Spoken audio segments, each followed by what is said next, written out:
Hello, podcast listeners. We know podcasts are a great way to catch up on a program that you may have missed on KSJE, and it's provided as a free service of this radio station. But you know, KSJE is now listener-supported, and so while you enjoy this podcast, we hope that you'll also take some time to join KSJE. Become a member today. It's quite easy to do. Just go to our website at ksje.com/support and pick the level of support that best matches your budget. Thanks again for listening. Here's your podcast.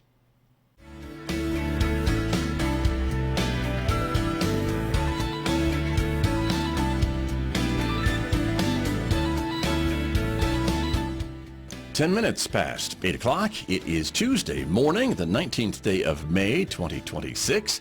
Good morning, everybody. I'm Scott Michlin. Thanks for tuning in to KSJE 90.9 FM over the air right here in San Juan County, New Mexico.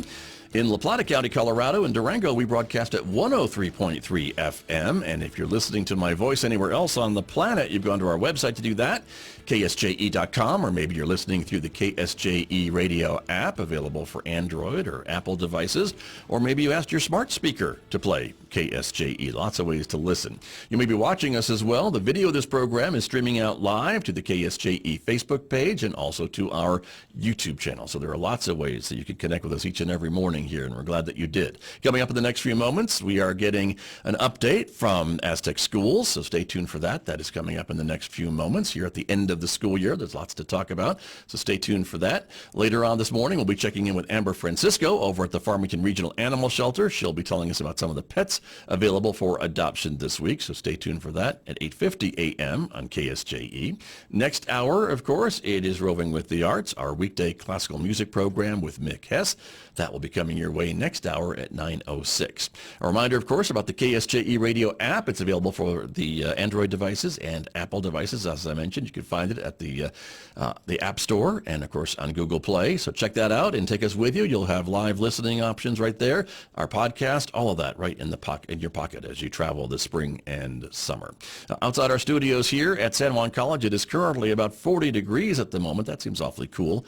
I imagine it's a bit warmer than that, maybe a little bit warmer, like 45. We're expecting a partly sunny day today with a high of 69 degrees in Farmington, so a bit warmer than yesterday. Tomorrow's forecast calls for more sunshine, warmer temperatures still with a high of 72 on Wednesday.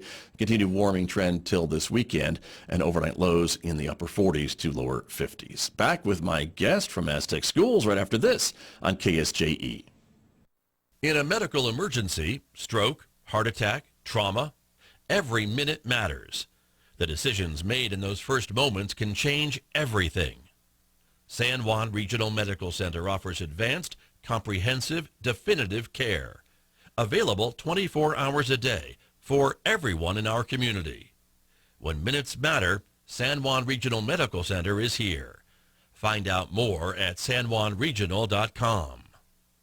KSJE is supported by Riverfest, New Mexico, flowing through time, May 22nd, 23rd, and 24th. Riverfest needs volunteers. You must be 16 years of age or older. Go online to sign up for one or more 2-hour shifts. Riverfest, New Mexico, flowing through time, May 22nd, 23rd, and 24th, along the Animas River in Farmington. Find out more online at riverfestnewmexico.com.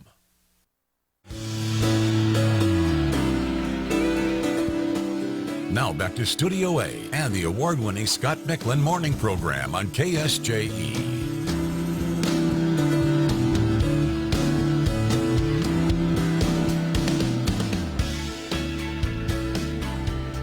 Back in the studio this morning with my guest, as I mentioned, from Aztec Schools. To wrap up the school year, Superintendent Lauren Laws is back with me this morning. Good morning. Good to have you here. Good morning, Scott. Thank you for having me. You bet. Welcome back. And like I said, busy time of the year. You've got some graduations, tonight and tomorrow. And so kids are wrapping up and your faculty's wrapping up. Everybody's wrapping up. Yes, the year flew by. We have Vista Nueva graduation this evening here at San Juan College. Nice. And then Aztec High School is tomorrow. So we're looking forward to those. Very, very good. Yes. Well, that's great.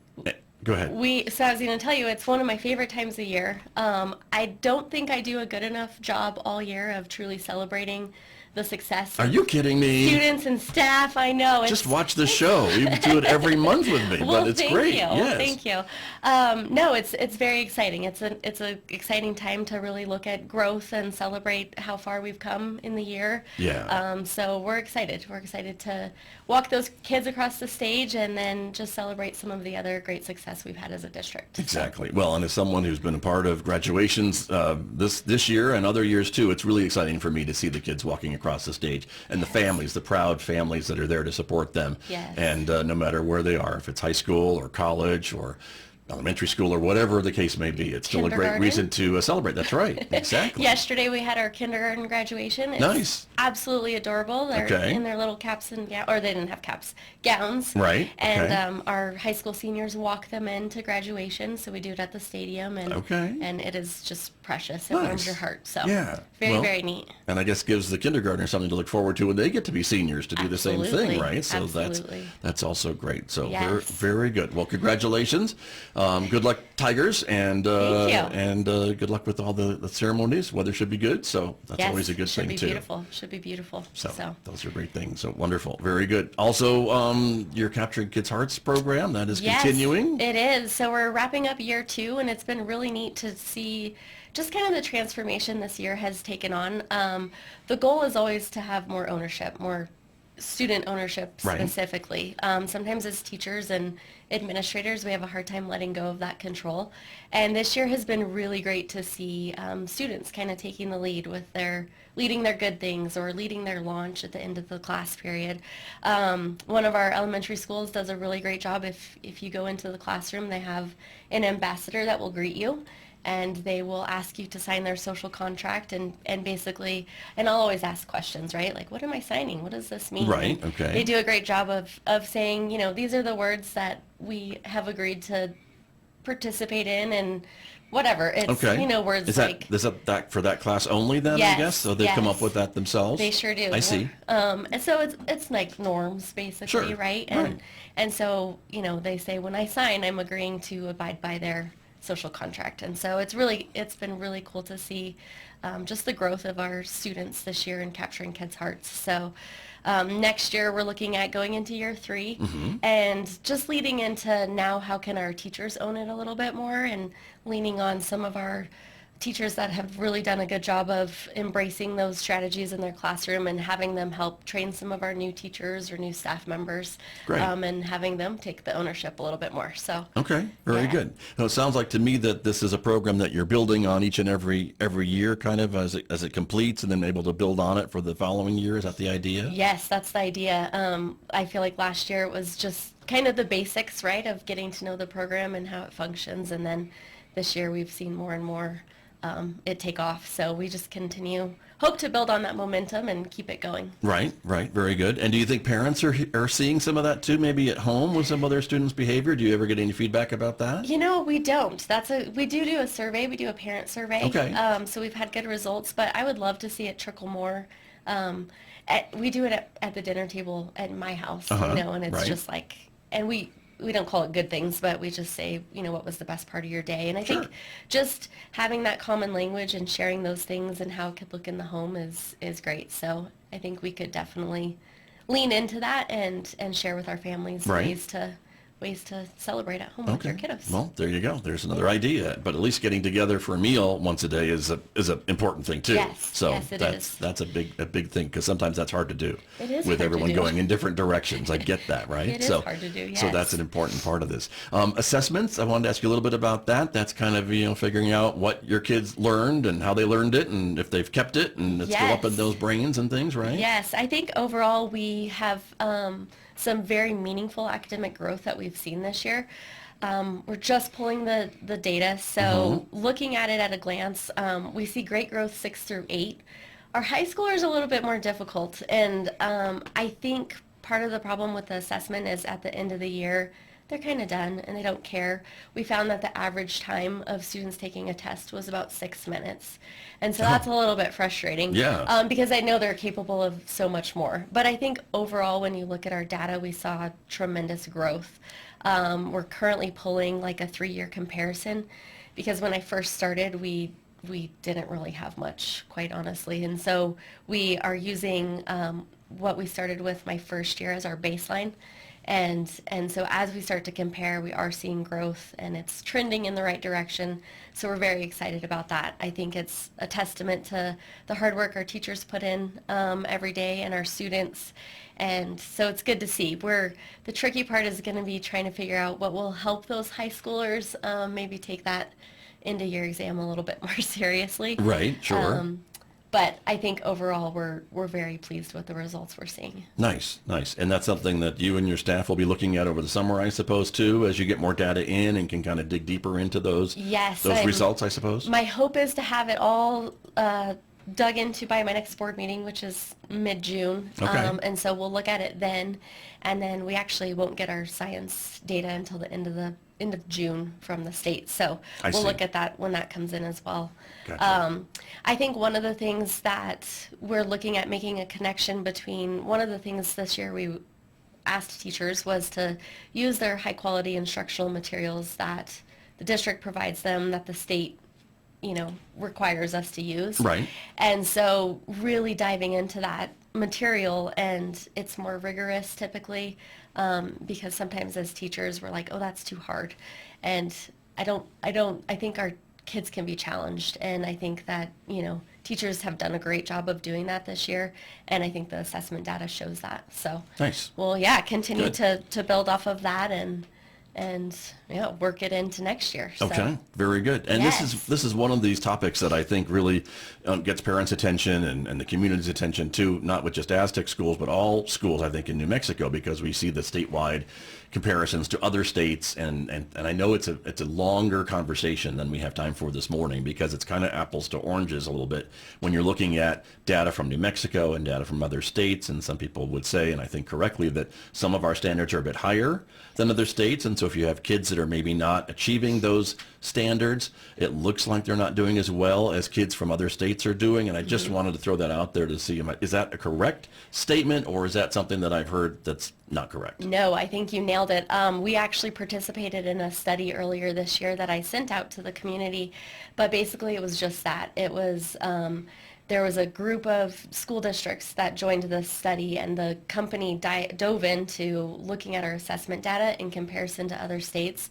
And the rigor of our assessment is so much higher that it looks like our students are doing much worse than they really are. So it was very, very interesting study to see, because our students are really actually doing wonderful in comparison. That's what I thought. Yes. And so I need to reach out maybe to you and some of the other superintendents that were part of that, to maybe have you all here, maybe so we can have a conversation about that study, because I think it would be really helpful for audiences and the communities to understand just how that came about, and then kind of what to think about when you see those reports that say New Mexico's ranked 49, 50 out of all the states. So we'll put a pin in that one and come back to it. But I think it's an important conversation to have, and important for the community to know that there's a bit more under those numbers than when you see that on a chart or something, or a meme. I think so too. Social media. It's a little disheartening, right, when you see, we're doing terrible, but I don't think that that's accurate, and so I would love to talk more about how wonderful we really are doing. Because I would think so too, and have some data to back it up. It's not just us talking about it, but saying here's the numbers, and here's why we say that, and this is digging into it. So we'll do that. So very good. Some other things going on. Spring sports, I think you're doing pretty well. So some of your athletes. We're celebrating our academic success, and then we had great success in our spring sports this year. So our baseball team made it to the state tournament. We got to host the first round. Unfortunately, we did not do well, but we're extremely proud of Coach Favorino, and the boys did a tremendous job this year of just having a all-around great season. So we're very proud of them. Nice. On the girls' side, softball had a phenomenal season. Coach French has done a great job with that program, and they made it all the way to the championship this past weekend, and they lost to Artesia. So unfortunately, it's a double elimination in the softball bracket. So they beat Artesia the first time, which Artesia had not lost yet, and so they played them again the same day and then ended up losing. So second place, though, is something to be very, very proud of, so we're very proud of them. And then golf. Our golf program has Coach Laws has done a great job of really kind of turning it around and helping it grow. And our boys team won district for the first time ever in school history Wow, this year. congratulations. Yeah, so they won by 1 stroke, which is a big deal on the golf course. No kidding, right. We're very excited for them, and then our girls ended up getting second in district. So the boys were able to go to state. Unfortunately, didn't do as well as they would have liked either, but we're very proud that they made it there. So Well, again, getting that experience Yes. to go to state and compete with other teams from other parts of the state that maybe they hadn't competed against before Yes. is always, I think, educational and helpful. It's So a big stage. Yeah, our in golf, only 8 teams across the state make it. So it's, out of what, 22 or Yeah, that's a whatever in lot, 4A, right. it's a lot. So yeah, we're very proud of our spring sports. Very So, good. Well, yes. congratulations again, and thank you for sharing that with us as well, because that's Uh-huh. another great thing about spring sports and your spring athletes and things like that. And then I guess the work for next year. What are you thinking about for the fall? I know we're just Yes. wrapping up this school year, so it seems silly to talk about the fall, but I know that's something you're already thinking about. It is. Yeah, we're already planning away.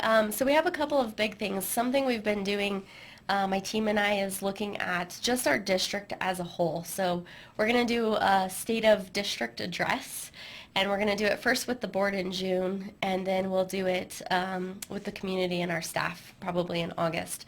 But what we've done is we've gone in and we've looked at the last 10 years, and we've looked at enrollment data, assessment data, behavior, attendance, everything you can Okay. think of, I Right. hope. Right. And we're really trying to paint a picture of where were we and where are we currently. When you look at our district as a whole, we have probably like 66% turnover in just like the last 3 years. So we're starting to... This is what staff you're talking about. Yes, Okay. yes. We feel like we're starting to stabilize, but with that comes just building that foundation again. So that's really what we're going to focus on and talk to our board about is, we have all of these great things we want to do, but until we kind of finish building that foundation, we feel like that's, of course, the most important place to start. So, Sure. Do you get any data from HR about this turnover, where these folks are going or why they're leaving? Or, I mean, because I know some of it may be completely unrelated to their job or the Right. district, right? It could just be a family member moving to another part of the country or state for Right. the job opportunity or whatever the case may be. We don't have a great process for keeping track of that. We do know, some of it's retirement. And in Aztec, I mean, our upper leadership all retired at the same time, probably, 5 years ago, maybe. And so that was like a huge Right. beginning of the turnover. So Sure. it was like this pocket of staff. So I think a lot of it was to retirement. But one of the things we're doing is building those processes back into place, and one of them is an exit interview, and truly trying to understand, why people are leaving, and if Right. it's an us thing, what can we do better so Sure. that, we want our staff to be happy and to stay, and so whatever we can do to help build that is, Right. is our goal. I got it. And Yeah. so I know when you talk about a time period of like the 10 years, there was certainly a lot of growth in salaries during that time. The state, I think, was trying to be somewhat proactive when it came to teacher salaries and things like Yes. that. But in the earlier part of that decade, not so much maybe. And so all that thing has to go into these types of conversations, I guess, right? Very much so. We've been very strategic about trying to be more competitive with our neighbors.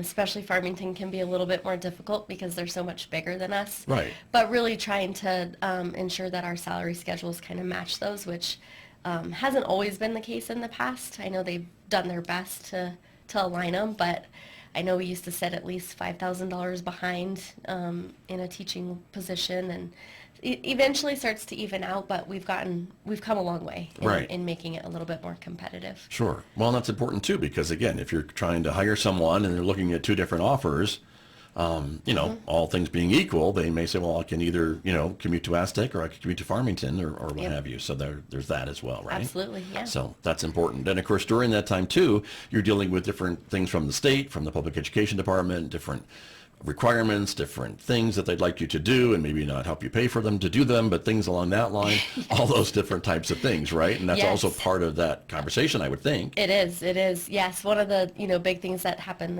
this year was the insurance increase. So Right. that was something that we had not always paid 80% of staff's insurance, and so that definitely hit our budget. We did have to make some difficult decisions this year at the central office level, so we ended up cutting 2 positions, which is hard, but I think we want to start at the top and really do our best to stay as far away from the classroom as possible when having to make those decisions. So Sure. that's something that we'll definitely go over with our community. And then one of the biggies is we really want to look at our buildings and our infrastructure and talk about that. We have really old buildings in Aztec. I know everybody does. And so because you take care of them, you don't always get the funding that we wish we had. And so we really have to start making decisions at how we want to take care of our buildings and how we want to prioritize those things, because it's expensive. Right. True. Very true. And there's a whole process for that too with the state, Yes. I know, and certainly bonding capacity is important for the district, and so you're limited as to kind of some of that too, as to what you can maybe bond out, and that would determine the scope and size of some of these projects, I guess, right? Yes. We're hoping to go out again for a bond in 2027. Okay. And so we want to start now just talking about it and talking about the community's goals and what they would like to see and how we can work together to hopefully pass that and then work to build or renovate or whatever it is that the community feels. So we feel like starting with just our history and here's where we are is a great way to start the conversation so that we can work together to make Aztec a little bit better. There you go. Very good. And so you're going to be presenting this to the board first, and then a community kind of state of the district coming in August, you're thinking? Maybe before school starts or as school starting? What are you thinking? Probably before or as school starting. Around that time of the month. We don't want to interrupt people's summer vacations too much. Right, so, right. Yes. But hopefully all encompassing then, this kind of address. Absolutely. And so, Yes. and you and your whole team, or just you? So the plan, well, To be determined. We don't know yet. Yes. Okay. All right. We'll get feedback from the board, my team and I, and then go from there. It'll probably be a team effort. I always talk about my team. I have the great people that I am surrounded by, so we'll probably utilize all of them and their input as well. Gotcha. Very Yes. good. Well, excellent. Well, we just have a few minutes remaining this morning, Okay. Lauren Laws, but what are your plans for the summer? I hope you get to take a little bit of a break. Are you going to be in the office all summer long, or maybe not every week? I'm going to sneak away for a couple weeks. Good for you. And, All right. my husband and daughter and I are going to take out our RV, and we're going to go visit my dad in Virginia. So we're going to Nice. meander our way, stop at some national parks on the way there and the way back. And then my daughter has some golf tournaments in North Carolina she's playing in. So, yeah, we're just going to go enjoy. There you go. Very Yes. good. Well, and it's the 250th birthday of the country, so I'm sure there'll be a few things happening in Virginia Yes. around that time. Yes, So I'm there you go. very excited. Nice. Very good. And then, of course, back here at home, you'll be working on the stuff we've talked about for the fall and things like that. I will, yes. And some of your staff getting ready for things for the fall start of the next school year. Yes, we're going to bring in Teach Like a Champion professional development training for all of our staff. And basically it's good teaching strategies for them to utilize in their classroom. Right. Again, it's one of those things we used to do, and now we're just going to bring it back and dust it off and teach all of our new people, and it just provides us with a common language instructionally and with the strategies they're using. So we'll do that, and then we're planning a very big welcome back community event. Okay. It will be in August, the week before school starts is the plan right now. We're going to launch our brand new tiger mascot. So that's exciting. All right. We took one from Salem College. We're excited for that. So Nice. Okay. And then we're going to have all the schools and events and sports, and we're just going to make it a big community event and invite everybody in to see what's happening in our schools right before we get started. Okay. Very good. Well, we'll look forward to that. And I know you'll be back to talk a little bit about that too. Yes, So I will. We'll will. enjoy that. So very good. Well, thanks so much for coming in. Have a great summer. We'll probably give you the summer off if that's all right. But we'll catch up with you maybe if we can get that other show with the other superintendents together about New Mexico education and some other things. But have a great summer, and we'll see you in the fall. You too. I appreciate it. Thank you very much. That is Aztec School Superintendent Lauren Laws, my guest this morning here on KSJE. Did you enjoy that podcast? We hope that you did. And if you did, share it with your friends.